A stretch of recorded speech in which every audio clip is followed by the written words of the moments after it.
Hello all, welcome to flower Shweta's world. ఈరోజు recipe వచ్చేసి cake అండి. మన రవ్వ తోటి చేసిన కేక్.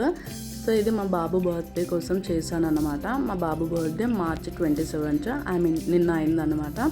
సో ఈ రెసిపీ చాలా ఈజీ అండి. నేను స్టెప్ బై స్టెప్ చెప్తున్నాను, మీరు కూడా తప్పకుండా ట్రై చేయండి. ముందుగా ఒక కప్పు ఉప్మా రవ్వ తీసుకోవాలండి. మన ఉప్మా రవ్వ ఉంటుంది కదా, అది ఒక కప్ తీసేసుకొని మంచిగా మెత్తగా గ్రైండ్ చేసేసుకోండి.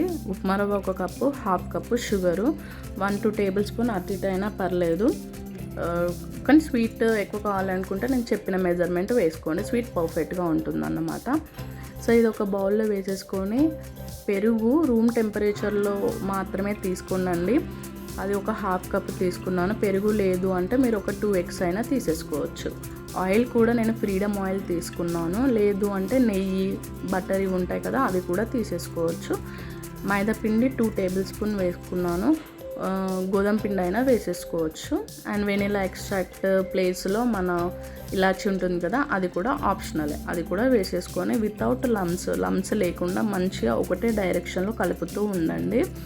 పాలు లేదా వాటర్ కూడా యాడ్ చేసేసుకోవచ్చు. నేను ఒకటేసారి పావు కప్పు పాలు యాడ్ చేస్తాను, లేదు అంటే మీరు గ్రాడ్యువల్గా 1 by 1 అంటే కొద్దిగా యాడ్ చేసేసుకుంటూ వీడియోలో చూపిస్తున్నట్టుగా ఆ టెక్స్చర్ అయ్యేటట్టుగా కలుపుకోండి. ఇలా కలుపుకున్న తర్వాత ఒక 30 minutes అన్న రెస్ట్ ఇవ్వండి.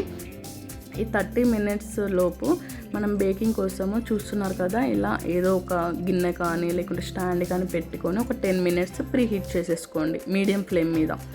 సో అది అలా 10 minutes హీట్ అయ్యేలోపు ఇక్కడ చూస్తున్నారు కదా, టెక్స్చర్ వచ్చాక బేకింగ్ సోడా ఉంటుంది కదా, వంట సోడా, అది ఒక 1/2 tablespoon, బేకింగ్ పౌడర్ 1 tablespoon. ఈ baking soda and baking soda powder లేకుంటే ఈనో ఉంటుంది కదా మనకి 10 rupees ప్యాకెట్, అదైనా వేసుకొని మంచిగా కలిపేసుకోండి వితౌట్ లమ్స్ అది కూడా.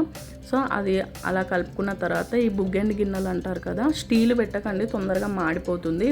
కొంచెం మందపాటి గిన్నెలు కానీ మన కేక్ మౌల్స్ ఉంటాయి కదా, అవి పెట్టేసుకొని ఆయిల్ రాసేసుకొని మైదా పిండితోటి డస్టింగ్ చేసేసుకోండి. సో దట్ మన కేక్ అక్కకుండా ఉంటుందన్నమాట. చూస్తున్నారు కదా, అలా కంప్లీట్గా డస్టింగ్ చేసేసుకొని మనం ప్రిపేర్ చేసుకున్నాం కదా కేక్ బ్యాటర్, అది వేసేసుకొని చూస్తున్నారు కదా, అలా రిబ్బన్ ఫామ్లో రావాలన్నమాట టెక్స్చర్.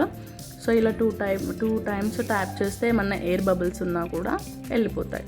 సో ఆఫ్టర్ 10 minutes గిన్నెకి అటు ఇటు చుట్టుపక్కల ఆనకుండా మన కేక్ బ్యాటర్ బౌల్ పెట్టేసుకొని ఒక 30 to 45 minutes మీడియం ఫ్లేమ్ మీద కుక్ చేయండి. ఇది మన స్టవ్లను బట్టి కూడా ఉంటుంది. సో మీరు లో టు మీడియం ఫ్లేమ్ అడ్జస్ట్ చేసుకుంటూ కుక్ చేసేసుకోండి. నాకు 40 minutesలో కేక్ అయిపోయిందండి, కొంచెం ఫ్లేమ్ ఎక్కువగా వచ్చింది కాబట్టి. లేదు అంటే మీరు 45 minutes అయినా పెట్టేసుకోవచ్చు. తర్వాత మన తడి క్లాత్ ఉంటుంది కదా, అది కేక్ మీద పెట్టేసేయండి. సో దట్ మనకి టెక్స్చర్ మంచిగా వస్తుంది అన్నమాట, కేక్ టెక్స్చర్. నాకు ఒక 1 hour పట్టింది. ఆఫ్టర్ 1 hour చూసారు కదా ఎంత నీట్గా వచ్చేసిందో, ఎక్కడ అతుక్కోకుండా. సో ఇలా కంప్లీట్గా చల్లారాక తీస్తేనే కేక్ పర్ఫెక్ట్గా వస్తుంది. కొంచెం గోరువెచ్చగా ఉన్నా కూడా కరెక్ట్గా రాదండి. సో మంచిగా వచ్చింది కదా, చూస్తున్నారు కదా. సో దీనిపైన టాపింగ్కి నేను ఇక్కడ జామ్ తీసుకున్నాను, కిసాన్ జాము, లేదు అంటే మీరు మ్యాంగో ఫ్లేవర్ జామ్ అయినా లేకుంటే హనీ అయినా అలా అయినా తీసేసుకోవచ్చు. నేను కొద్దిగా వాటర్ యాడ్ చేసి దీన్ని స్మూత్ కన్సిస్టెన్సీగా చేస్తున్నాను. మీరు పాలు అయినా యాడ్ చేయొచ్చు, బట్ కలర్ రోజ్ కలర్లో వస్తుంది కదా, సో నాకు అలా వద్దు అనేసి నేను వాటర్ యాడ్ చేసేసుకున్నాను అన్నమాట. చూస్తున్నారు కదా, వీడియోలో చూపిస్తున్నట్టుగా ఈవెన్గా స్ప్రెడ్ చేయండి. యాక్చువల్గా మా బాబు బయట ప్రిపేర్ చేసిన కేక్స్ తినడండి, అందుకే నేను వాని కోసం అనేసి కేక్ ప్రిపేర్ చేస్తున్నా. యాక్చువల్గా ప్రతి ఇయర్ చేస్తాను, సో మీకు కూడా చూపించినట్టు ఉంటుంది కదా అనేసి నేను ఇక్కడ ట్రై చేస్తున్నా వీడియో. సో ఇక్కడ నేను డ్రై కోకోనట్ పౌడర్ తీసుకున్నాను, లేదు అంటే మీరు డ్రై ఫ్రూట్స్ తోటైనా కూడా డెకరేషన్ చేసేసుకోవచ్చు అన్నమాట. టేస్ట్ మాత్రం సూపర్గా వచ్చిందండి, మీరు తప్పకుండా ట్రై చేయాల్సిందే. నేను చెప్పిన ఇంగ్రీడియంట్స్ యాజ్ ఇట్ ఈజ్గా ఫాలో అవుతే కనుక. సో చూస్తున్నారు కదా, ఇలా చేశాను. మా పిల్లలు మాత్రం మా అక్క బాబు కానీ మా బాబు కానీ చాలా ఎగ్జైట్ అయ్యారన్నమాట ఈ కేక్ని చూసి. చూస్తున్నారు కదా, ఇక్కడ వాటర్ మెలన్ సీడ్స్ తీసుకున్నాను, అది తీసి అలా ఏదో డెకరేట్ చేశాను అన్నమాట. చూస్తున్నారు, లుకింగ్ వైజ్ కూడా బాగుంది కదా.